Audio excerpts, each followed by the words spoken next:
Have you ever felt like the digital world is just moving way too fast and maybe leaving some people in the dust? Well, that's a massive challenge. And today, we're going to crack open Ireland's really ambitious plan to fix it. It's called Digital for Good, and it's basically a roadmap for making sure everyone gets to be part of the future. And let's be clear, the ambition here is huge. This isn't just a nice little mission statement, it's the bedrock of the entire strategy.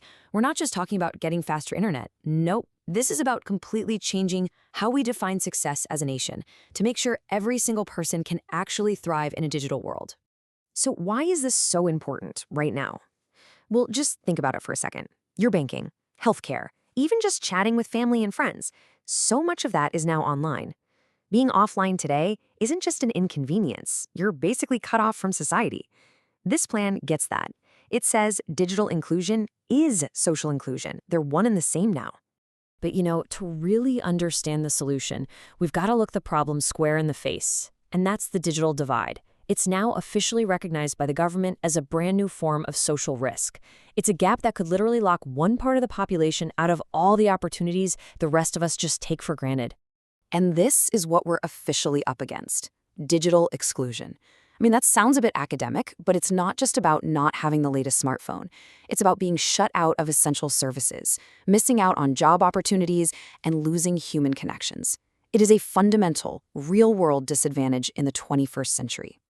So who's most at risk here? Well, the report zeroes in on a few key groups: older folks, people with lower incomes or education levels, anyone living in a rural area, and even smaller businesses and farms. It just goes to show you this is not a niche problem. It cuts across a huge part of our society. Okay, now this is where it gets really interesting. The plan breaks this super complex problem down into 3 core challenges. Seriously, if you can get your head around these 3 barriers, you'll understand the whole strategy. These are the root causes of that digital divide. First up, the most basic one of all: access. Put simply, can you even get online in the first place? This is all about the physical stuff, the broadband cables, the mobile networks, because without that basic connection, well, nothing else really matters, does it? But okay, let's say you have access. That's not enough if you can't actually afford to use it. And that's the second barrier: affordability.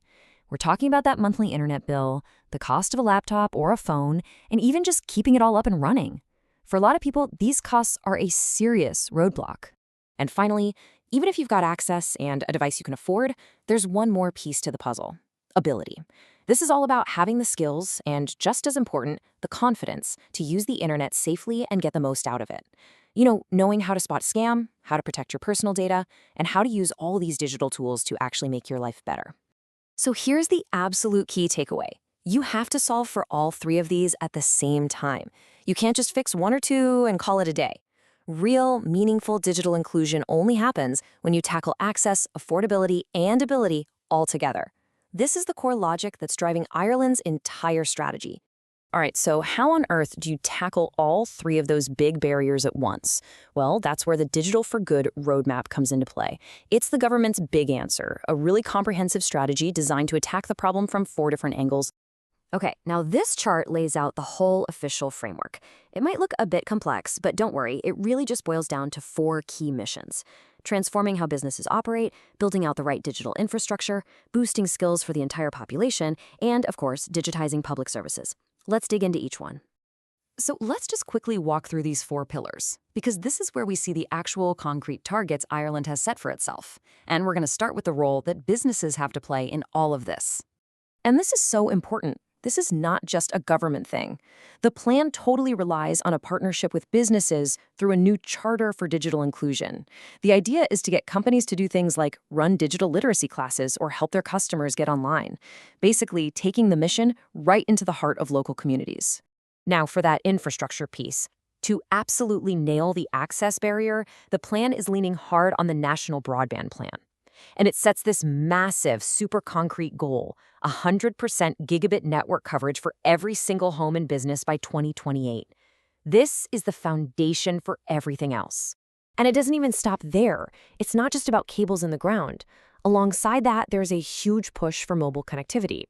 The target here is to have all populated areas in the country covered by 5G by 2030. This makes sure that high-speed access is everywhere, not just when you're at home or in the office. So, what about that ability barrier we talked about? Well, the plan sets a seriously ambitious target for upskilling. The goal is to lift the number of adults with at least basic digital skills from just over half of us today to a full 80% by 2030. That is a massive jump in the country's digital literacy. And for that fourth pillar, making public services digital, here's a really clear way they're going to measure success. The government is aiming for 80% of us to be using MyGovID, the state's digital identity service. This shows a fundamental shift in how we're all going to interact with the government. One of the smartest things about this Digital for Good roadmap is that it's not starting from scratch. What it does so well is pull together a bunch of powerful existing plans, like the National Broadband Plan and the Adult Literacy for Life strategy, and just unites them under one single powerful vision for digital inclusion. So when you pull all these plans and targets and strategies together, what's the ultimate endgame? What does success actually look like when all is said and done? Well, it brings us right back to the core principle that got this whole conversation started. It's this simple phrase: leave no one behind. It's borrowed from the United Nations Big Development Goals, and it's the ultimate measure of success for this plan. It means that this whole digital transition has to benefit everybody, especially the most vulnerable, and make sure that all this progress doesn't just create new problems or make old ones even worse. So there you have it. The plan is ambitious, for sure. The framework is smart, and the targets are crystal clear. But the big question we're left with is this: is it going to be enough? Is this roadmap what it takes to finally overcome those deep-seated challenges of access, affordability, and ability? The goal is a truly inclusive Ireland for everyone, and I guess the success of this plan will decide if that vision actually becomes a reality.